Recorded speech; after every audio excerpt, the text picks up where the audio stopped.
Brothers and sisters in Islam, who are the saved ones? We are talking about the road to Jannah. And Rasulullah ﷺ said, حُفَّتِ الْجَنَّةُ بِالْمَكَارِهِ وَحُفَّتِ النَّارُ بِالشَّهَوَاتِ. Jannah has been covered with a boundary called the boundary of the things that the human doesn't really like to do. You get irritated, but you don't want to keep doing it. Such as praying 5 times a day, waking up for Fajr. Oh man, taking that, that blanket off. I know this brother, this person, he's got big muscles, goes to gym every day. When it comes time for Fajr, can't lift the blanket. It's too heavy. Because you know why? Although the body needs training, there's something else that needs training too. What is it? The soul. We forgot about the soul. Today the soul has no... People don't even believe in the soul anymore. The soul has its nourishment, and that's why people are miserable. You need to also work on your soul. And Ibn al-Qayyim said, rahmatullah alayh, he said, Wallahi, the soul has the same needs as the body has, but in a different way. Just like the body needs food and nourishment, the soul needs it as well. And the soul, the nourishment of the soul is ibadah, worship.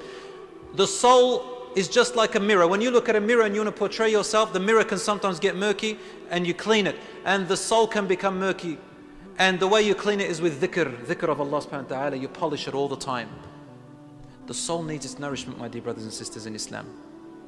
You know, when I realized that my iman has gone down and my soul has become sick, when I realized that when I see that brother who loves Allah, and I know that when he sees me, he's going to tell me, brother, it's time for salat, right now. And if my iman is down and I feel like I want to delay my salat a bit, and I see this person, I want to run away from him. That's happened to all of us, doesn't it? More when your iman is down, you say, I don't really want to meet this person right now because there's something worldly that I want to do right now. And I know that this person is going to drag me away from my worldly thing, money or whatever it is, to take me to salat on its time. That's when the soul at that point is a little bit sick. And then you like to hang around with the others. Right? We see these youngsters doing that all the time, even older people. So this is a sign. And Jahannam is covered with the boundaries of negative temptations. What your nafs loves, such as selfishness, greed, jealousy, lusts, temptations like that. So if you want to enter hellfire, just follow your nafs. You want to enter Jannah and break that wall, then follow the things which your nafs normally tells you, I don't want. When you nourish your soul enough, wallahi, they become the most sweetest things for you to do. The most sweetest. And every time your nafs tells you, I don't want to do it, you love that feeling. Have you ever heard of people who love the feeling of irritation of their nafs? They look at the nafs and the nafs says to you, don't get up for Fajr now, I'm going to make wudu and I've got to go to the toilet and do this and do that istinja and I've got to go make wudu. By the way, it only takes about 5 minutes to do all that, right? I timed myself the other day. I was teaching my son, don't worry, wudu is good. Let's time ourselves. Wallahi, it took 2.5 minutes. Said to him, let's say La ilaha illallah 100 times. He goes, oof, 100 times? Far out, man. Let's time it. Brought the students one day in the masjid at the school. I said, let's do La ilaha illallah 100 times. You know how long it took? Try it yourself. 1 minute and 20 something seconds. 100 times La ilaha illallah in 1 minute and 20 something seconds. They go on their iPad, Allahu Akbar, how long? Now you might be thinking, those damn children, huh? Sorry I said damn, those despicable children. What about the older people? How long do you stay on Facebook? How long do you have the phone in your eyes up until 2 a.m. and then you complain you can't sleep? Of course you can't sleep because the brain now thinks you have to stay awake. What kind of a world do we live in? La hawla wa la quwwata illa billah. We don't live anymore, nor are we dead.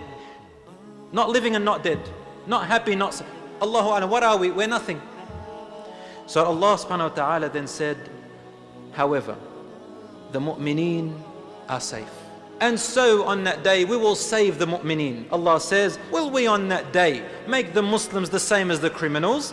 What is wrong with you? How do you judge? Those who are true believers, can they be the same as those who are corrupted? No, no, no. They will never be equal.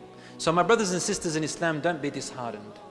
Although the world has come in that way, Rasulullah ﷺ did say, there will always be a group of my ummah who will be standing firm on what I have come with.